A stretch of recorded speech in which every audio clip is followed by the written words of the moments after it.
glorifié aujourd'hui tellement jamais.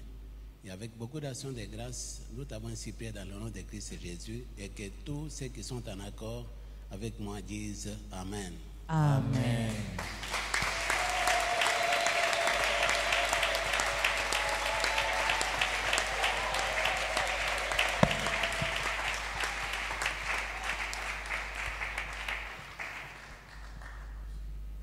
Hier, l'Éternel vous a interdit, aujourd'hui, il vous a autorisé. Comment vous vous sentez? Bon, un peu frustré, dans le sens que c'est une expérience que je n'ai jamais faite. Depuis que nous avons commencé, surtout les COSU, il a dit non, je t'interdis de passer sur les médias, quel qu'en soit, pour faire connaître l'école, moins encore l'église. Mais je te dis que cette école, appelée École d'Issue Naturelle, ECOSUR en sigle, connaîtra sa promotion qu'à travers les étudiants formés en son sein. C'est ainsi qu'aujourd'hui, nous allons totaliser bientôt 25 ans d'existence, mais personne ne nous a jamais connus à travers les médias. Mais de bouche à l'oreille, nous avons enseigné plus ou moins déjà près, je puis dire, 5000 étudiants qui ont fait l'ECOSUR, mais sans médias. Les messages parcouraient de bouche à l'oreille comme le Seigneur l'avait autorisé. Alors maintenant, c'est une année avant Covid. J'animais une conférence dans l'église de l'une de mes enfants spirituels. Quand j'ai terminé le deuxième jour, le Seigneur m'a dit, je t'autorise maintenant d'aller sur les médias. Quand je suis rentré de cette conférence, j'ai donné l'information à l'église. Alors tout le monde était dans la joie, mais sans savoir ce que nous attendait. Une année après, Covid est arrivé. Et c'est là où j'ai commencé maintenant à diffuser la parole de Dieu à travers notre page Facebook. Alors, le Seigneur est grand dans tout ce qu'il fait. Il avait annoncé bien avant, sachant qu'est-ce qui allait arriver au monde. C'est ce que nous avons autorisé en son temps maintenant d'aller sur les médias pour faire connaître la mission. Wow. Et nous avons la liberté. N'étant pas vraiment abonné des plateaux de télé, c'est ma première mission à la télévision avec B1. Waouh, est-ce qu'on peut acclamer Dieu? Ben moi, j'ai béni Dieu. J'ai béni Dieu parce que B1 a cette grâce et Maman Dorcas ainsi que toute la grande équipe de ta grandeur, nous avons la grâce de recevoir pour la toute première fois les docteurs, l'homme de Dieu, les docteurs Don Béni, Félix Ngala-Mouloumé. C'est pour lui la toute première fois de passer à la télé et c'est avec nous qu'il commence. Il n'y a que Dieu qui sait faire des choses. Il est le maître des temps et des circonstances. Il a décidé que ça soit aujourd'hui, maintenant. Alors, nous avons obéi. Mais vous n'êtes pas tombé du ciel. Vous avez une histoire d'amour avec le Seigneur, docteur. Pourrions-nous connaître votre histoire? Merci beaucoup pour la question. Moi, je suis né d'une famille qu'on appelait catholique 1000%. Alors, toute la famille, on était dedans. On considérait tout ce qui se faisait ailleurs que ce sont des gens qui sont dans la perdition. Mais il est arrivé que lorsque j'ai terminé mes humanités, enfin, mon école primaire, il fallait que je vienne à Kinshasa chez ma grande sœur, aînée de la famille. Quand je suis arrivé à Kinshasa pour la toute première fois, venant de l'église catholique, j'arrive chez ma sœur, elle me dit non, écoute, moi j'ai déjà quitté vos histoires là. Si tu veux rester chez moi, obligatoirement, tu dois me suivre dans mon église. Donc, ce sont les églises qu'on appelle aujourd'hui l'église des réveils. En allant dans son église, j'étais dépaysé parce que tu vois, nous venons de là où il fait calme, il faut marcher calmement, il faut prier calmement. J'entre la première fois dans l'église, les gens crient chacun à sa manière, j'étais vraiment dépaysé. Mais ce qui m'a fait grâce pour rester dans cette église, il y avait une chorale qui chantait, ils chantaient très bien, comme de l'autre côté je chantais aussi, j'ai adoré à cette chorale. Alors maintenant, petit à petit, avec l'enseignement de la parole de Dieu, c'est là où j'ai compris la vie spirituelle. Alors maintenant, qu'est-ce qui s'est passé? Il est arrivé que dans cette église où j'étais membre, l'église s'appelait en son temps église Elim. Elle était située sur l'avenue Issoc, numéro 128 dans la commune de Kinshasa. Alors c'est là où j'ai commencé à fréquenter l'église. Je ne peux pas dire que j'étais sauvé non plus parce qu'on ne connaissait pas les notions de salut et les notions de naître de nouveau. Mais j'ai fréquenté l'église. Alors, c'était vers le mois de janvier. Peut-être que je peux oublier la date, mais je connais bien l'histoire. Alors, notre pasteur de l'église a rencontré un autre pasteur qui venait des États-Unis, du nom de docteur Makese Kala. Lorsqu'il est arrivé ici, le Seigneur a dit, avant de commencer ton propre ministère, tu dois travailler avec les églises locales de la place. C'est ainsi que le pasteur Makeskal s'est rencontré avec mon pasteur qui s'appelait Moubenecha. Alors ils ont pris rendez-vous que non, il devrait venir maintenant dans notre église située dans la commune de Kinshasa pour nous donner la formation. Alors c'est lors de cette formation, là je n'oublierai jamais, c'était le 21 janvier de l'année 89, que j'ai donné pour la toute première fois ma vie à Christ. Je l'ai accepté comme Seigneur et Sauveur. J'ai suivi cette formation jusqu'à la fin. C'est à l'issue de cette formation que j'ai compris comment vivre la vie chrétienne. Là, je n'avais pas encore reçu l'appel au ministère non plus. Je me dis, j'ai mon église. C'est une église que le Seigneur s'est manifesté à travers les signes, les miracles. Je me dis, j'y suis et je reste. Mais à l'issue de cette formation, j'ai compris la vie chrétienne. C'est ainsi que par après, le Seigneur m'a visité pour me donner les mandats que je suis en train de poursuivre aujourd'hui. Voilà ma petite histoire de la marche avec le Seigneur. Je n'ai pas connu, je n'ai pas transité dans plusieurs églises non plus, d'églises catholiques. Directement, je me suis converti au Seigneur. Et puis jusqu'à ce que j'ai reçu les mandats. Et puis j'ai commencé le ministère. Il n'y a pas eu des reculs ou encore du genre comme certains d'entre nous où vous êtes dedans dans les seigneurs et à un moment donné vous tombez, vous trébuchez, à un moment donné vous rentrez dans le monde, non? Non, non. C'est vrai que les moments de faiblesse, on peut les connaître. Vous vous sentez découragé par rapport à certaines situations. Mais rentrer dans le monde et revenir au Seigneur, ça, je n'ai pas connu non plus. Wow. Est-ce qu'on peut acclamer pour le Seigneur, pour le témoignage de l'homme de Dieu, le docteur Don Béni Félix Ngalamouloumé? Nous allons aujourd'hui, mesdames et messieurs, parler du surnaturel. Déjà, en République démocratique du Congo, les mots sont employés de travers. Il y a certains mots qui, lorsqu'on entend parler, lorsqu'on prononce ce mot, on a peur. Lorsqu'on parle du surnaturel, nous, on voit quoi?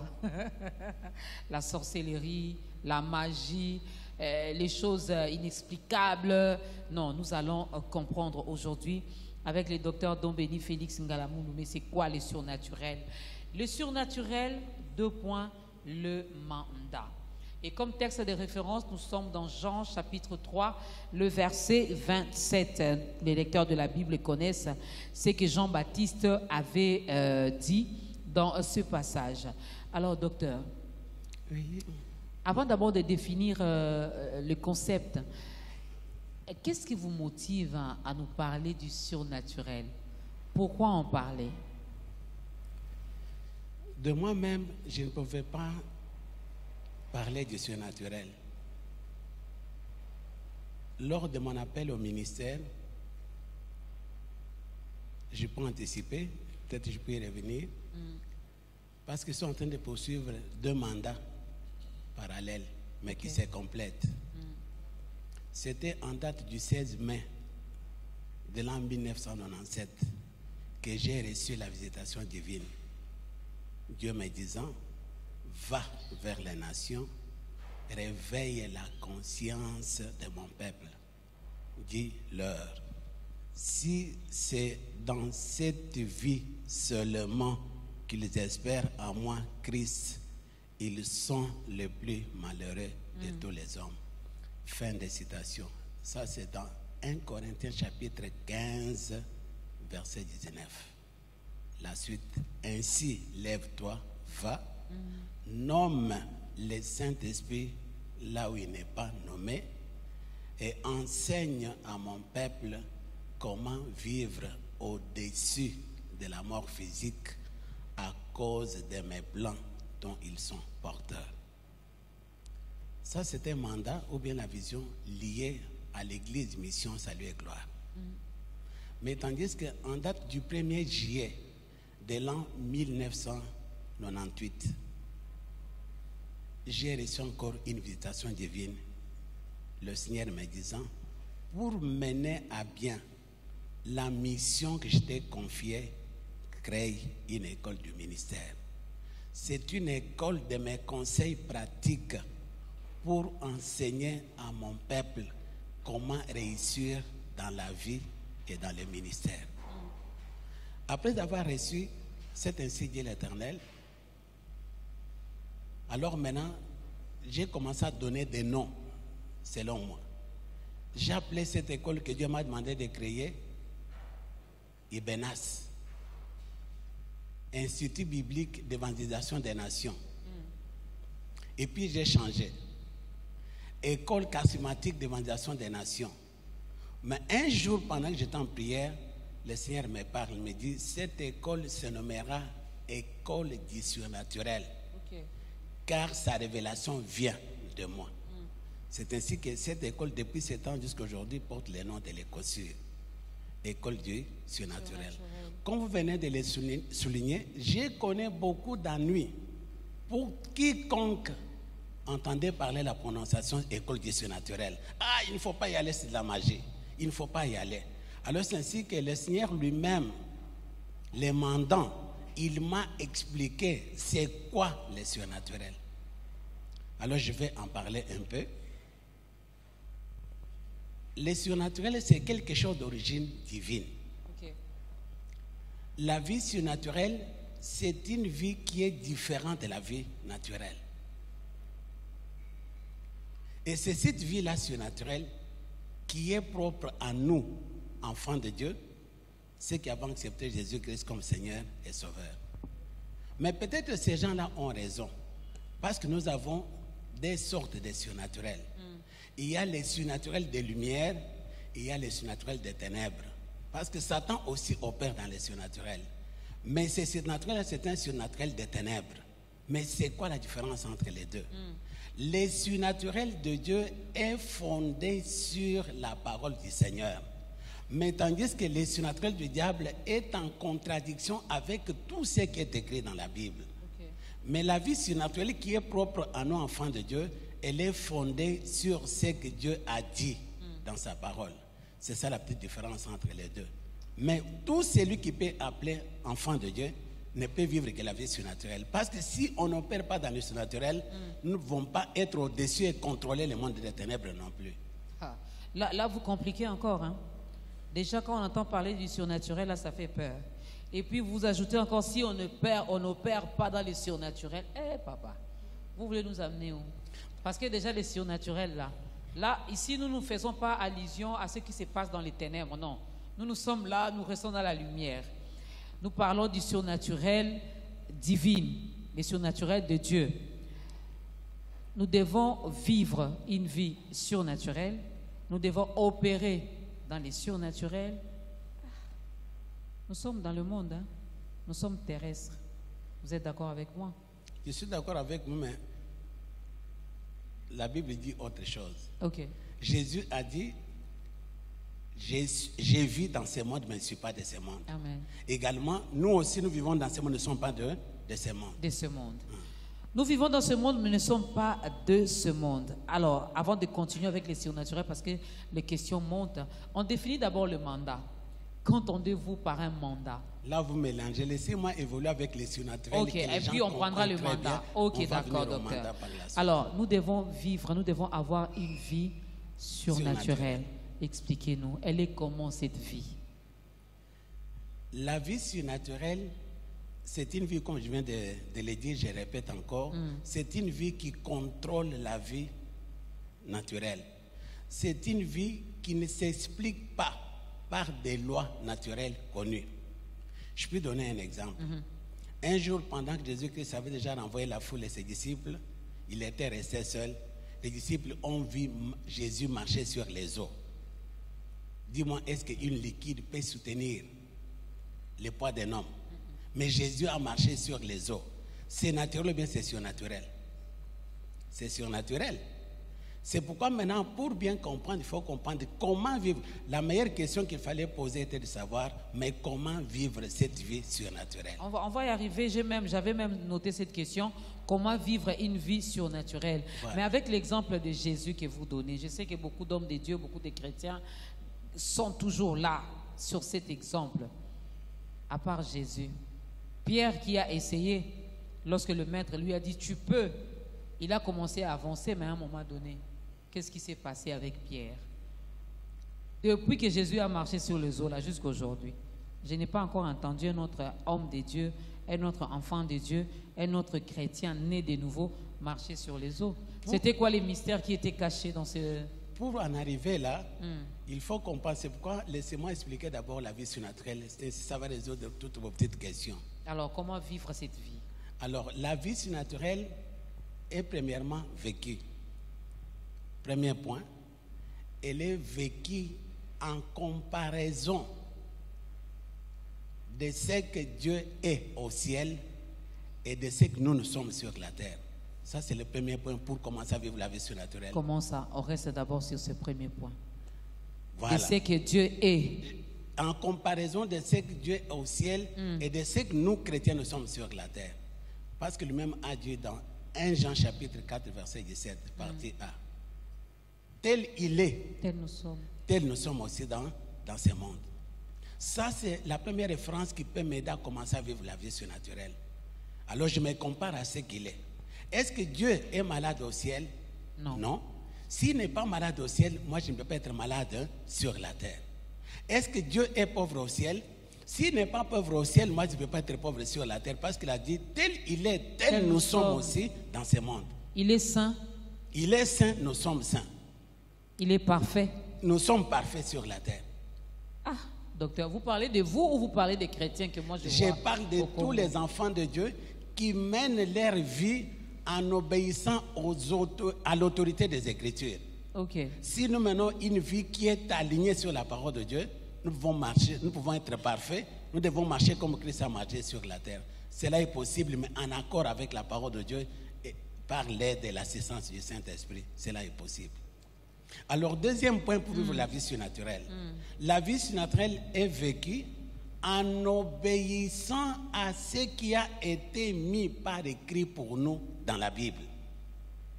Si je peux obéir à ce que Dieu a mis par écrit pour moi dans la Bible, en tout cas, il y a possibilité de vivre la vie surnaturelle.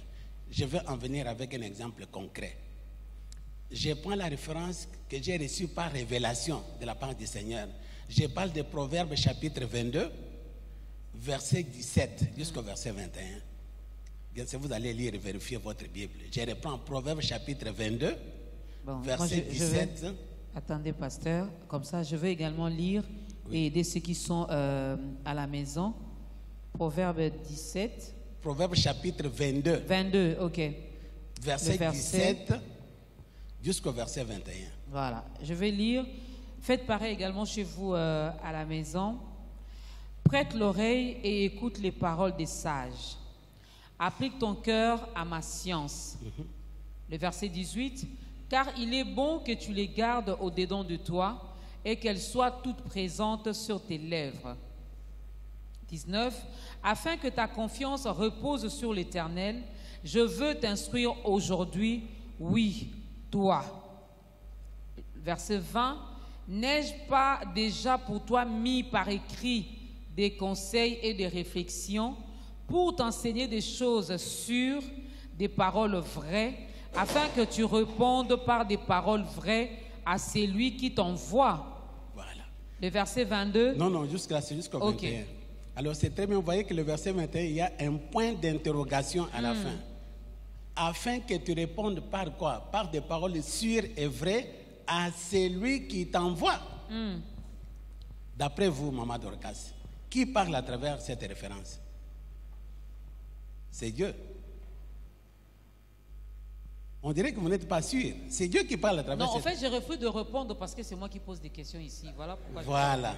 Très bien. Moi, si je peux vous poser la question, il faut aussi me répondre. Non, c'est vous mon invité. Donc, Proverbe me dit, prête l'oreille, écoute les paroles des sages. Nous savons que le seul sage, c'est Dieu. Amen. Applique ton cœur à ma science. Dieu dit, applique ton cœur à quoi? À ma science. À quoi il faisait allusion? Dieu faisait allusion à la science des hommes par rapport à sa propre science. Applique ton cœur à ma science, car il est bon que tu les gardes où? Au-dedans de toi, et qu'elles soient toutes présentes sur tes lèvres, afin que ta confiance repose sur l'Éternel. Il chemine. Je vais t'instruire aujourd'hui. Oui, toi. Wow. N'ai-je pas déjà pour toi mis par écrit des conseils et des réflexions pour t'enseigner des choses, je souligne, sûres, c'est Dieu qui parle, des paroles vraies, afin que tu répondes par des paroles vraies à celui qui t'envoie? Point d'interrogation. Quand j'ai eu cette référence,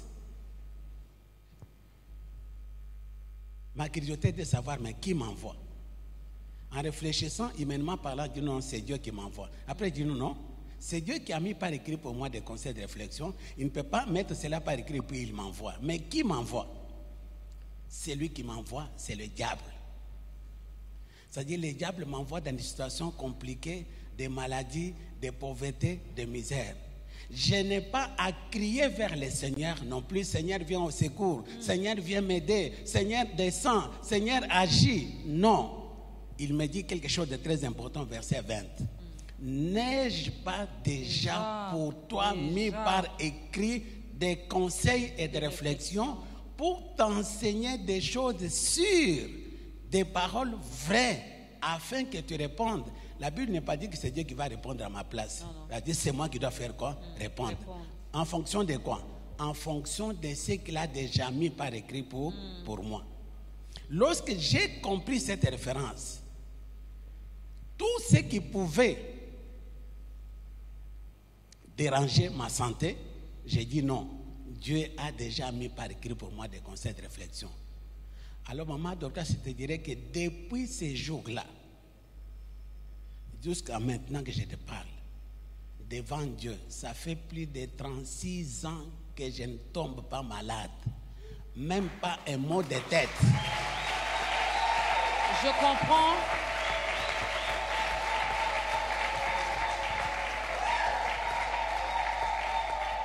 Je comprends maintenant pourquoi tout à l'heure dans votre bureau, quand je prenais mon cachet, vous m'avez posé la question si j'étais une chrétienne. Parce que ça ne s'explique pas. J'étais scandalisé, mais la maman chrétienne est reconnue et réputée chez B1.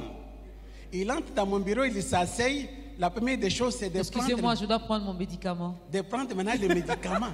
Elle dit, mais c'est grave. C'est ainsi que je me suis posé la question. Non, je n'avais pas cette révélation. Voilà. C'est ainsi que je me suis posé la question, mais elle est chrétienne ou bien elle est païenne? Je n'avais pas encore cette révélation. C'est pourquoi les biloloquines... Hein? Au moins, je suis sincère. Au moins, je suis sincère. C'est pourquoi les biloloquines, ce que j'appelle les biloloquines, nous devons les laisser aux bébés spirituels et aux païens qui ne connaissent pas le Seigneur. Mais pour nous qui sommes dans le Seigneur, la vie à laquelle nous sommes appelés, c'est une vie surnaturelle. Amen. Parce que j'ai trouvé une autre référence dans la Bible. Là, je vous parle de Matthieu chapitre 8, verset 17. La Bible dit, afin que s'accomplisse ce qui avait été annoncé par Ésaïe le prophète. Il a pris nos infirmités, il s'est chargé de nos maladies. Maman Dorcas, dis-moi, avec de telles écritures, si je peux encore en citer une autre avant de conclure. Quand je pars dans les Actes des Apôtres, chapitre 10, verset 38, la Bible me dit, vous savez comment Dieu a oint du Saint-Esprit et des forces Jésus de Nazareth, qui allait de lieu en lieu, faisant du bien et guérissant tous ceux qui étaient sous l'empire du diable, car Dieu était avec lui. Vous comprendrez que si quelqu'un est malade, il est sous l'empire du diable. Et pourtant, Dieu a oint son Fils. Il est venu faire du bien, nous guérir. À la fin, il a emporté les maladies et les infirmités. Alors maintenant, quelle différence vous pouvez faire entre ceux qui sont dans le Seigneur Jésus-Christ et ceux qui ne le sont pas encore? Si nous, chrétiens, nous tombons malades, qu'en sera-t-il maintenant des païens? Mais pourquoi il y a cette confusion? Les païens tombent malades, les chrétiens tombent malades. Si tel est le cas, à quoi sert la vie chrétienne?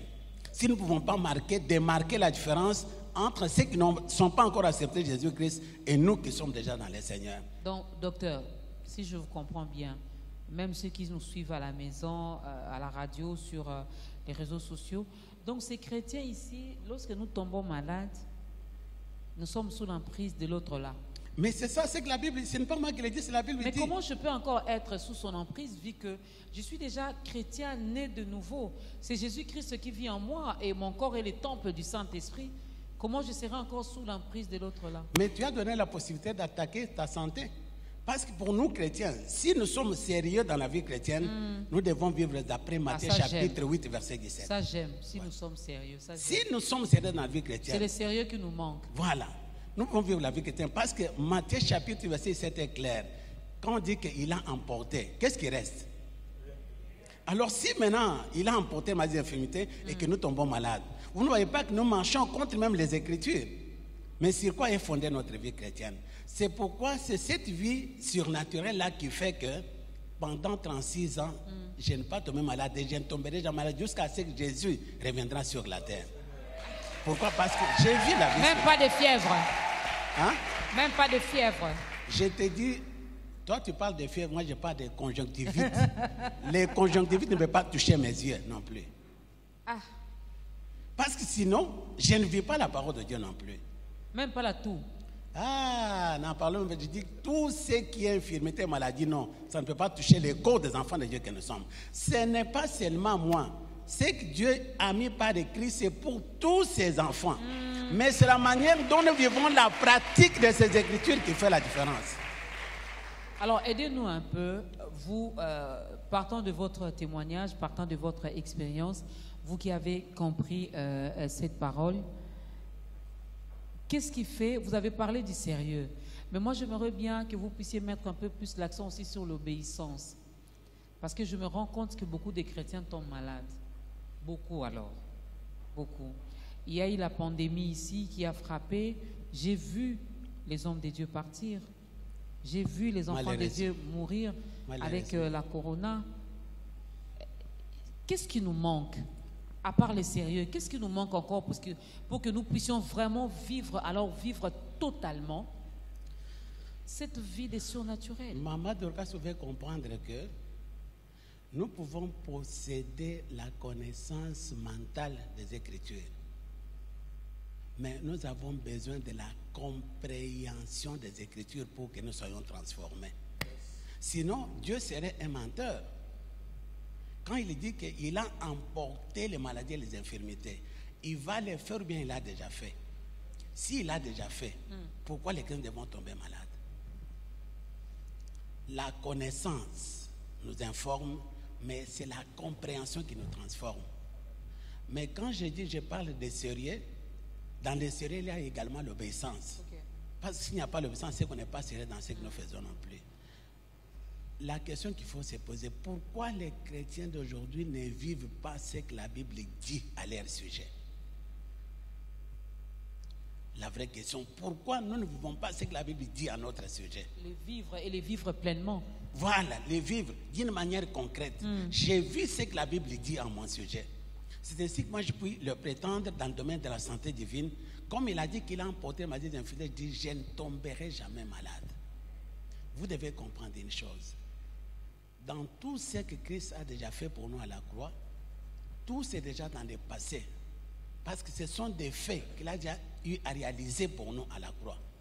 Ce que nous devons chercher aujourd'hui, c'est une réalisation pratique de ce que Christ a déjà fait. Okay. La Bible dit sa divine puissance nous a donné tout ce qui contribue à la vie et à la piété. Sa divine puissance ne va pas nous donner, il nous a donné. Mais pourquoi nous ne vivons pas ces choses? Les promesses sont là. Ce sont des promesses vraies. Dieu lui-même a juré sur sa parole que ici je ne vous mentirai point. Tout ce qui est sorti de ma bouche doit se réaliser. Mais nous devons comprendre une chose, c'est notre foi qui doit réaliser ces choses. La foi qui est fondée non pas sur les circonstances, mais la foi qui est fondée sur ce que lui-même a dit dans sa parole. Si j'ai foi dans ce que la Bible dit, alors je dois marcher dans la victoire. Mais l'ennemi, bien que vaincu, il ne dort pas. Aujourd'hui, il a recours à la ruse, au mensonge. Il vient nous montrer certaines réalités. C'est pourquoi nous devons comprendre que nous qui sommes dans le Seigneur Jésus, les combats spirituels tant prêchés, entendu, c'est un combat qui est mal compris. Les combats que nous avons aujourd'hui, la Bible appelle les bons combats de la foi. Amen. Voilà les combats que nous sommes en train de mener. C'est quoi les bons combats de la foi? Les bons combats de la foi, c'est un combat lorsqu'on oppose les réalités naturelles à la vérité de la parole de Dieu. Je donne un exemple. Je puis sentir dans mon corps qu'il y a un ça ne va pas. Je suis menacé dans ma santé. C'est une réalité, je ne peux pas le nier. Comme je l'enseigne souvent, la foi ne nie pas les circonstances, mais la foi parle aux circonstances. Je sens que ça ne va pas dans mon corps. La Bible est là. La Bible me dit que Jésus a emporté les maladies et quoi? Et les infirmités. Maintenant, je prends quoi? La vérité de la parole de Dieu, telle que Matthieu 8, 17, je l'oppose à cette réalité que je suis entré dans mon corps physique. Alors, vous savez que comme la vérité est au-dessus de tout, alors la réalité cédera la place à la vérité. C'est ainsi que je marcherai dans la santé divine. C'est très facile. Alors, si nous, enfants de Dieu, nous ne menons pas la vie surnaturelle, c'est moins difficile. Mais j'ai bien insisté pour dire que la vie surnaturelle dont nous sommes en train de parler ici, c'est une vie qui est fondée. D'abord, le premier point, je dois me comparer à ce que Dieu est au ciel et ce que Dieu est sur la terre. Ça, c'est un. De deux, je dois vivre cette vie naturelle en obéissant à ce qui a été déjà mis par écrit pour moi dans la Bible. Alors, j'ai vu ce que Dieu a dit dans sa parole. Et si je le vis, c'est ça la vie surnaturelle. Parce que maintenant, tu sais, devant un médecin, comme je l'ai devant moi, il est vraiment médecin. Tu lui dis que moi, je ne tombe pas malade. Tu sais d'abord la réaction du médecin. Tu dis que non, moi, je ne peux pas tomber malade. Qu'est-ce qu'il va te dire? Tu es malade. Parce que pour lui, il ne peut pas imaginer, d'après ses études, d'après ce qu'il a fait, qu'un être humain sur la terre ne peut pas tomber malade. C'est impossible. C'est pourquoi nous disons que la vie que nous menons, ce n'est pas une vie naturelle, c'est une vie surnaturelle. Dans ce que j'enseigne, je ne suis pas le seul. En enseignant les mêmes choses à ma congrégation, aujourd'hui, j'ai aussi des enfants dans la foi qui te diront que moi aussi, ça fait déjà 7 ans de santé divine. L'autre te dira, moi, maintenant, ça fait 4 ans de santé divine. L'autre dit, ça fait 3 ans de santé divine. Pourquoi nous devons vivre ce que Dieu a déjà mis? Surtout qu'il a dit que ce sont des choses sûres, des paroles vraies. Donc, vous savez que la parole de Dieu ne peut pas retourner auprès de lui sans avoir réalisé. C'est pourquoi il a déclaré. C'est ainsi que nous sommes appelés maintenant à vivre la vie. Mais est-ce que, avant de prendre le deuxième cantique, mais est-ce qu'il n'y a pas également la part de l'homme? C'est vrai, Dieu a parlé, Dieu a déclaré, Dieu a dit, et nous devons vivre ce que Dieu a dit pour chacun de nous. Mais est-ce qu'il n'y a pas également notre part? Lorsque nous ne respectons, par exemple, lorsque nous ne respectons pas le régime alimentaire, je crois que le docteur fait quand même attention à ce qu'il boit, à ce qu'il mange, à son environnement, ainsi que le reste. Je m'ai appris à la parole du Seigneur. Il a dit que mangez tout ce qui se vend au marché sans vous enquérir de rien par motif de conscience. Tout ce que Dieu a créé est bon. Rien ne doit être rejeté, pourvu qu'on ait peine avec action de grâce. Mais l'excès du sucre, l'excès du sel, l'excès de l'huile, ça provoque des choses dans le corps. Voilà, je suis déjà dans les soixantaines. Dans mon thé ou bien dans mon café, je vais 4 cuillères, pas cuillères, 4 cuillères de sucre. Vous faites exprès? Parce que je sais que l'ennemi ne peut rien me faire. La parole est au-dessus de tout. Vous savez, le problème de l'Église aujourd'hui, c'est quoi? Nous mélangeons la science et la foi. Et pourtant, Dieu a dit, applique ton cœur à ma science. Il y a aussi la science des hommes. D'abord, maintenant, quand tu commences déjà, tu te dis, vous savez que dans la vie spirituelle, il n'y a pas la crainte. Quand tu dis maintenant, les cafés, je mets combien? Ah, demi-cuillerée de café. Donc, tu as tendance déjà à douter de quelque chose. Même les gens qui disent, je vais faire le check-up. Et lui, il en profite. Voilà. Quand tu check-up maintenant, c'est-à-dire que tu as crainte de quelque chose. Ça te pousse. Mais nous avons la liberté en Christ Jésus. La vie chrétienne, ce n'est pas une vie de folie, c'est une vie de foi. La foi, c'est dans l'obéissance de ce qu'il a déjà mis par écrit pour moi dans la Bible. Si j'ai vu la parole, rien ne peut me problème. Mais je vais quand même poser cette question et puis quand on reviendra, le docteur va répondre. Avec la maladie, oui, ça passe. Avec la pauvreté, la Bible nous dit des riches qu'il était, il s'est fait pauvre pour que nous soyons riches. Donc si je compare, il est riche au ciel, donc je dois être riche ici sur la terre. Et je dois vivre cette richesse. Ok. Pour le cas de la stérilité, cette femme qui est mariée, qui a fait autant d'années, 10 ans, 15 ans, et j'en passe, qui n'a pas encore d'enfant. Je sais, vous allez me dire, il a dit chez lui, il y aura une femme stérile, celle qui avorte. Bon. Si je dois faire une comparaison, c'est ça votre question, hein, docteur? Nous revenons après ces cantiques et vous allez nous répondre. Non, vous allez répondre à cette femme. Qu'est-ce que vous allez dire à ces messieurs qui a fini ses études, qui marche bien dans la crainte de Dieu, mais qui jusqu'aujourd'hui ne travaille toujours pas. Or, la Bible nous dit, l'homme mangera la sueur de son front. Lui-même, Dieu, c'est un grand travailleur, un grand bosseur. Il a travaillé pendant 6 jours. Qu'est-ce que vous allez dire si cet homme qui est dans le chômage doit comparer? Qu'est-ce que vous allez dire à cet homme? Donc, Maman Dorcas, vous devez comprendre ceci. La vie spirituelle, ce n'est pas une baguette magique. Je ne cesse de vous répéter, c'est une vie qui est fondée sur les promesses que Dieu nous a faites. Et la bonne nouvelle est que c'est lui qui nous a fait ces promesses, il est fidèle. Il n'est pas un homme pour mentir, ni c'est l'homme pour se repentir. Pour nous donner plus d'évidence sur les promesses qu'il nous a faites, Dieu a juré lui-même sur lui-même, en disant certainement tout ce que j'ai mis par écrit pour vous est censé se réaliser dans votre vie. Si nous voulons obtenir les promesses, quelle que soit la durée de la stérilité, que ce soit primaire ou secondaire, c'est question de foi. Mais un détail très important que nous devons comprendre est que la vie que la plupart d'enfants de Dieu mènent aujourd'hui en tant qu'enfants de Dieu, il est beaucoup plus basé sur les domaines mentaux et non sur l'esprit. Parce que la clé dans la vie spirituelle d'abord, c'est la découverte de sa vraie identité de nature. C'est ça la clé. Si j'ai découvert ma vraie identité de nature et que je suis devenu conscient de cette identité de nature et que je mette la foi dans tout ce que Dieu a déjà mis par écrit pour moi, rien ne va me manquer. Nous devons comprendre une chose. Tout ce que la bouche de Dieu a dit, c'est notre foi qui doit l'accomplir. Et la foi, c'est un atout personnel. La manière dont je mets foi dans ce que Dieu m'a dit détermine ce que je peux obtenir dans ma vie. Et vous savez, la Bible dit que rien n'est impossible à Dieu et également rien n'est impossible à celui qui croit.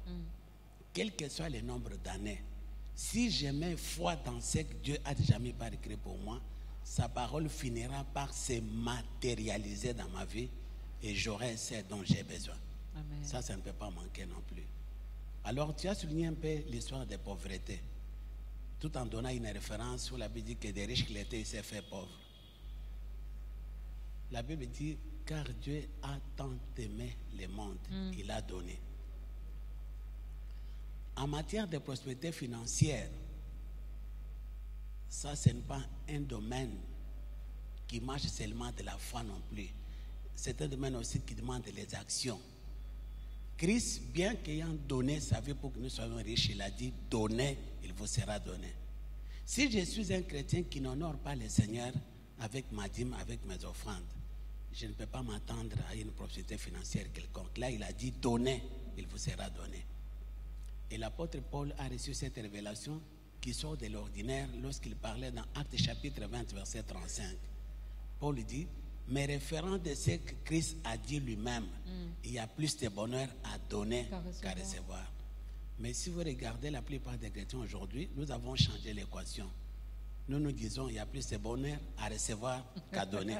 Mais la Bible dit il y a plus de bonheur à donner qu'à recevoir. Et surtout en accord avec la loi de la semaille et de la moisson écrite dans Genèse chapitre verset 22. Tout ce que je sème, peu importe le temps, je finirai par en avoir. Aujourd'hui, nous avons même développé un langage où je donne pour soutenir l'œuvre de Dieu. Personne ne peut soutenir l'œuvre de Dieu. Dieu est suffisant lui-même pour soutenir son propre travail, sa propre œuvre. Mais quand nous donnons, c'est un investissement. J'investis dans le royaume. Et Job nous dit, Dieu n'est débiteur de personne. Sur la terre, tout lui appartient. Je ne peux pas réclamer l'argent auprès du Seigneur si moi je n'investis pas dans son royaume non plus, d'après ce qu'il m'a dit. Dans toute la Bible, il n'y a aucune promesse semblable à celle de Malachie où il dit, mettez-moi de la sorte à l'épreuve. Alors si quelqu'un qui fait cela et qui ne récolte pas, là, il y a quelque chose qui ne va pas. Une autre parenthèse que je voulais aborder. Même dans le domaine des données, il ne suffit pas simplement de donner, mais il faut donner au bon moment pour avoir. Là, vous ajoutez encore autre chose. Voilà, j'ajoute quelque chose maintenant pour te troubler encore.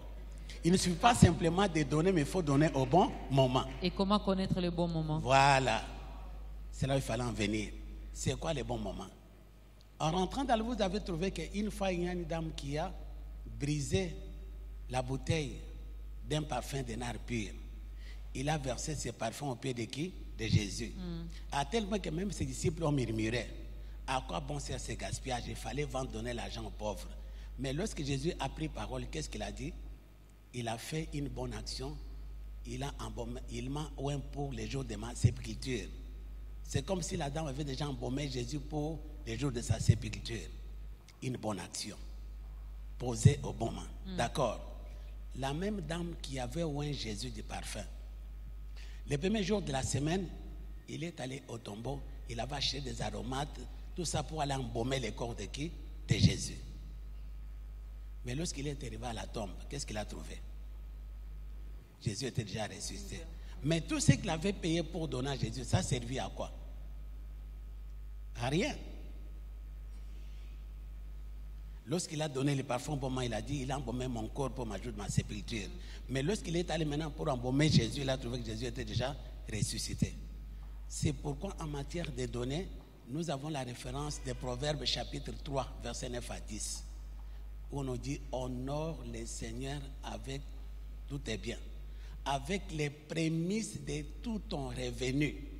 Le bon moment de donner, c'est lorsque je donne à Dieu en premier. Avant même mes propres dépenses, mes propres besoins, j'honore le Seigneur avec les prémices. La promesse c'est que mes cuves regorgeront de mou et je serai rempli d'abondance. Donc en matière de donner, il faut savoir quand est-ce qu'il faut donner au Seigneur. Ça c'est très important. C'est important. Mais Dieu ne sera jamais menteur non plus dans tout ce qu'il a dit dans sa parole. Si nous obéissons aux promesses, nous devons vivre les promesses. Rien n'est impossible à Dieu et rien n'est impossible à celui qui croit. Si nous avons la foi dans les promesses, nous allons vivre ce que lui-même a dit. Sinon, la vie chrétienne n'a pas son sens.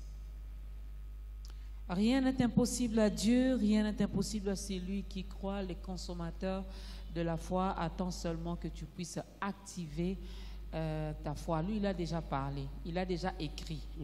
Il nous a déjà donné des conseils, n'est-ce pas? Alors, c'est à nous finalement de mettre ces conseils en pratique. Vivre la parole, c'est bien. Des fois, on passe le temps à parler, et puis on ne voit rien. C'est mieux lorsque on comprend cette parole et on la vit. C'est vraiment mieux. On peut parler du mandat? Bien sûr. Vous avez reçu le mandat? J'ai reçu des mandats de la part du Seigneur. Du ministère et de l'école. Les mandats pour l'église mission, salut et gloire, et les mandats pour les cossures. Mais je commence par les mandats de la mission salut et gloire. D'abord, nous devons comprendre ceci. Tout leadership spirituel commence par un mandat divin. Sans ce mandat divin, il faut oublier le leadership spirituel. C'est pourquoi j'ai commencé par vous dire, c'était en date du 16 mai de l'an 1997 que j'ai reçu cette invitation, le Seigneur me disant, va vers les nations, réveille la conscience de mon peuple. Dis-leur, si c'est dans cette vie seulement qu'ils espèrent en moi Christ, ils sont les plus malheureux de tous les hommes. Ainsi lève-toi, va, nomme le Saint-Esprit là où il n'est pas nommé et enseigne à mon peuple comment vivre au-dessus de la mort physique à cause de mes plans dont ils sont porteurs.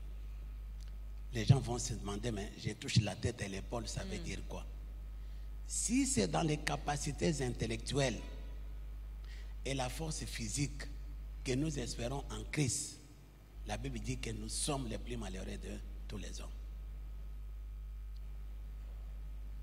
Alors c'est pourquoi nous devons espérer en Christ, en ce que nous sommes devenus en lui. Tout en ne pas oublier que dans chaque être humain, il y a deux sortes d'enfants. Dans chaque être humain, il y a un enfant de ses parents ayant un enfant de Dieu. Ça, beaucoup de chrétiens ne comprennent pas. Ça sort d'où? Enfant de ses parents, enfant de Dieu. Toujours dans la Bible. Je prends la référence de Jean chapitre 1, versets 12 à 13. La Bible dit, à tous ceux qui l'ont reçu, à ceux qui croient en son nom, il a donné le pouvoir de devenir enfants de Dieu, lesquels sont nés, non du sang, ni de la volonté de la chair, ni de la volonté de l'homme, mais de Dieu. En restant dans cette référence, vous comprendrez qu'il y a des sortes d'enfants, lesquels sont nés non du sang. C'est-à-dire qu'il y a des enfants qui sont nés du sang, de la chair. Il y a des enfants qui sont nés de la chair, ni de la volonté de l'homme. Il y a des enfants qui sont nés de la volonté de l'homme. Mais tout celui qui a accepté Jésus, Dieu a donné le pouvoir de devenir enfant de Dieu. C'est que dans chaque être, il y a un enfant de ses parents et il y a un enfant de Dieu. Mais la plupart, pourquoi les choses ne tournent pas rond? C'est parce que les choses sont centrées que sur l'enfant de ses parents. Nous menons une vie chrétienne qui est basée sur notre intellectualisme et sur nos capacités physiques. C'est ainsi que ça ne peut pas marcher non plus. Et lorsque nous disons qu'un enfant de Dieu ne doit jamais tomber malade, ce n'est pas mon corps physique qui est enfant de Dieu. L'enfant de Dieu, c'est l'homme intérieur, l'homme esprit, qui a été créé en Christ Jésus. C'est celui-là qui est censé vivre la vie de Dieu sur la terre, mais que la plupart ignorent et les autres négligent. Lorsqu'il vous dit que ça fait 36 ans que je ne tombe pas malade, ça ne relève pas de mes capacités physiques, de mon énergène non plus. J'ai compris ma vraie identité de nature. Pourquoi? La Bible me dit dans Proverbes chapitre 14, verset 18, que c'est l'esprit de l'homme qui les soutient dans la maladie. Donc, c'est-à-dire que c'est mon homme intérieur, mon homme esprit, qui est censé soutenir mon corps. Mais si mon homme intérieur, esprit, manque d'énergie, le corps va lâcher. Facilement, le corps va lâcher. Donc, c'est ça le problème. Mais nous devons comprendre que même si tu es diminué, Dieu nous rend riches. Comment d'abord? La richesse de Dieu dans la vie de ses enfants commence par la possession de sa parole. Nous demandons à Dieu, pendant que nous ne savons même pas ce que Dieu a déjà fait pour nous. Il y a un cantique qui s'est chanté presque dans toutes les églises de la ville. Rabbi ne changez pas, Rabbi ne changez pas, il est le même, alléluia. Oh Rabbi, manifeste-toi. Et puis, descends, agis. Vous demandez un si grand Dieu de descendre et d'agir.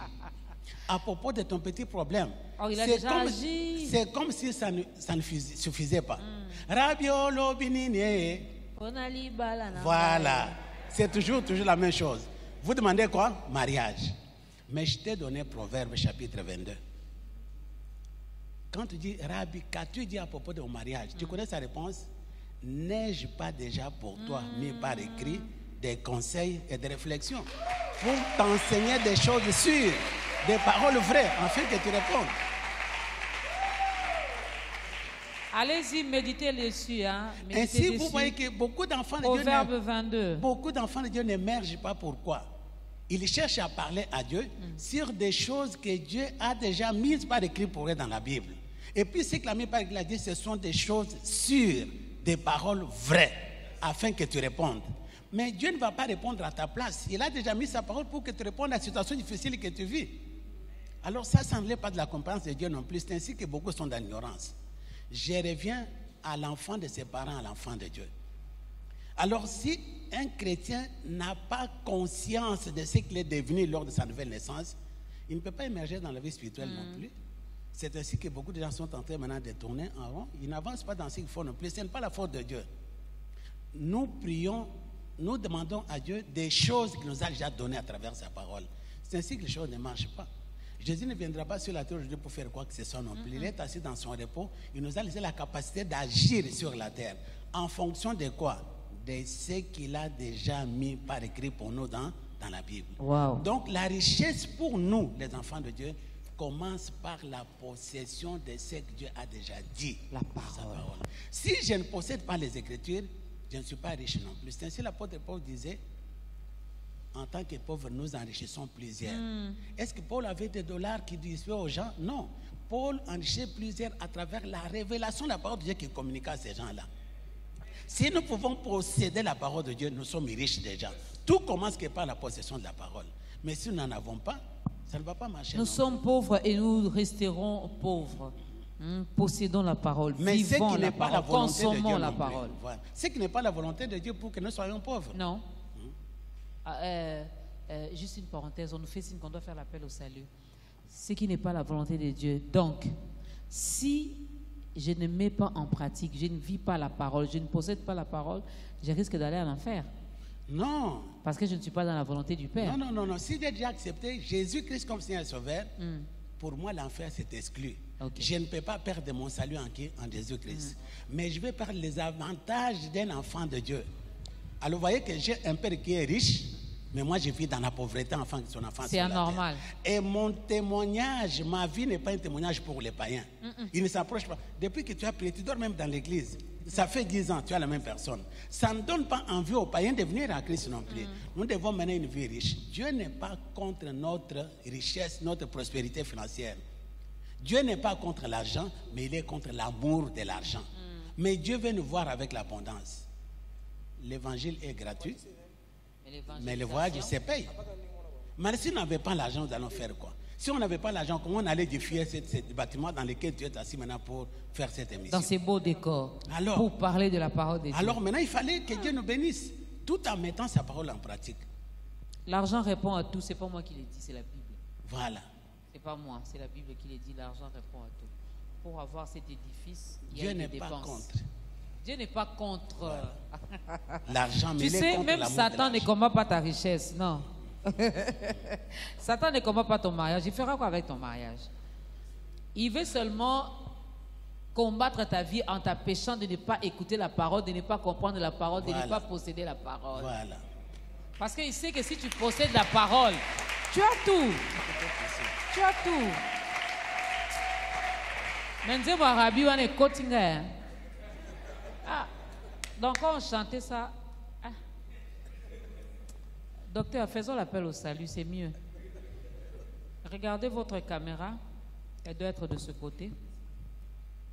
Aidez cette personne à donner également sa vie au Seigneur.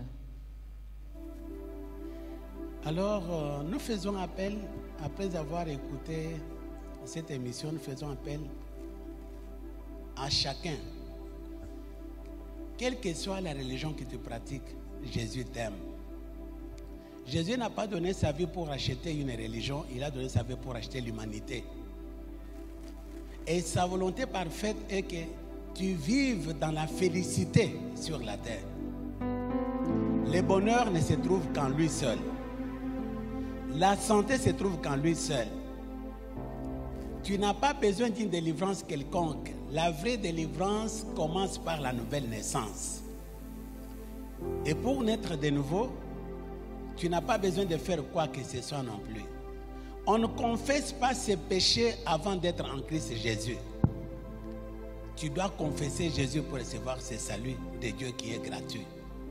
Quel que soit le péché que tu as commis, quel que soit ce que tu as fait dans ton passé, Jésus-Christ t'aime et il continue à t'aimer. Toi qui m'entends là où tu es, tu feras bien de prendre une décision pour donner ta vie aujourd'hui à Jésus-Christ. Comme tu entends sa parole, n'endurcis pas ton cœur. Le lendemain ne t'appartient pas. C'est une occasion pour toi en ce jour de ne pas rater non plus. Tu vas trouver le bonheur qu'en Christ Jésus. Tout ce que le monde ne t'a pas donné, Christ est à mesure de te le donner, mais à moins que tu sois en alliance avec lui, en l'acceptant comme Seigneur et Sauveur. Et pour y parvenir, nous allons faire cette prière simple d'acceptation où que tu sois, mais il faut dire cette prière à haute voix. Après moi, nous prions. Seigneur Jésus, je t'invite, viens dans mon cœur, sois mon Seigneur, et mon Sauveur. Je confesse de ma bouche que tu es le Fils de Dieu. Je crois dans mon cœur que Dieu t'a ressuscité d'entre les morts. Tu es vivant et je suis sauvé en ton nom. Merci Seigneur de m'avoir donné la possibilité d'appartenir à ta race et en ton royaume. Merci d'avoir fait de moi ton enfant d'adoption. Maintenant, je puis jouir de tous les droits de ton royaume. J'ai part à partir d'aujourd'hui à ton héritage. Je redéclare encore, tu es le Fils de Dieu, mort et ressuscité pour moi. Je suis sauvé en ton nom. Amen.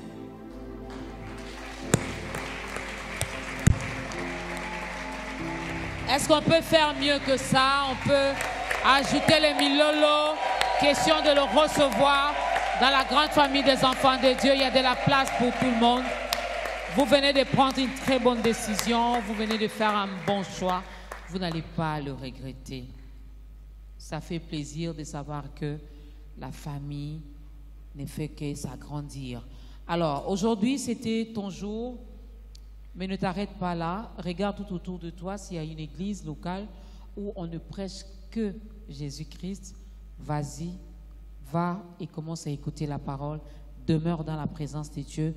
La parole va t'aider à grandir, à croître pour que demain, ce soit toi qui seras assis de l'autre côté et pour faire le même exercice, car nous sommes sauvés pour sauver.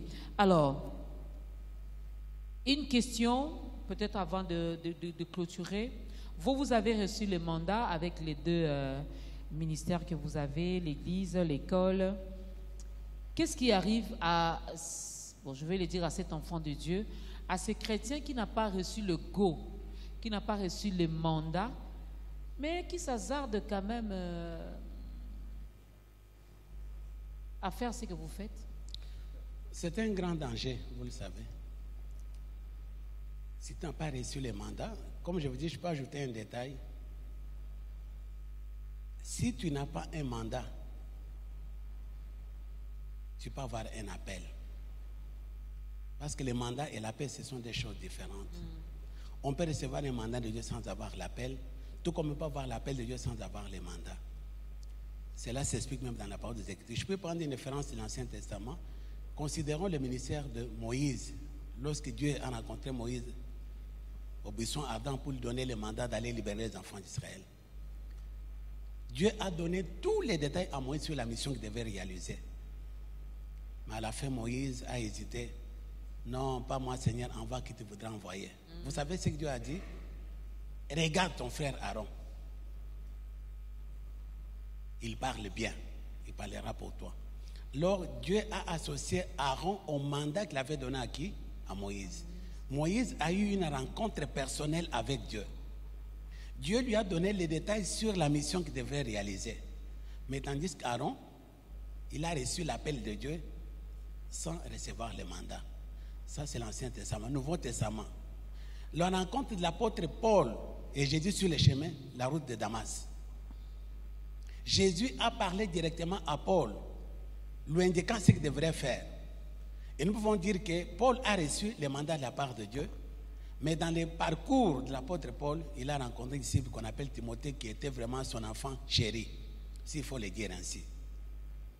Paul a reçu le mandat, mais Timothée avait l'appel de Dieu sans mandat. Dans ces cas-là, lorsque tu as l'appel et que tu n'as pas le mandat, qu'est-ce qui est conseillé? Tu dois localiser un ministre ayant reçu un mandat de Dieu pour y exercer ton ministère. Et non pas se prétendre à conduire les gens sans mandat. Parce que diriger les gens, c'est bien.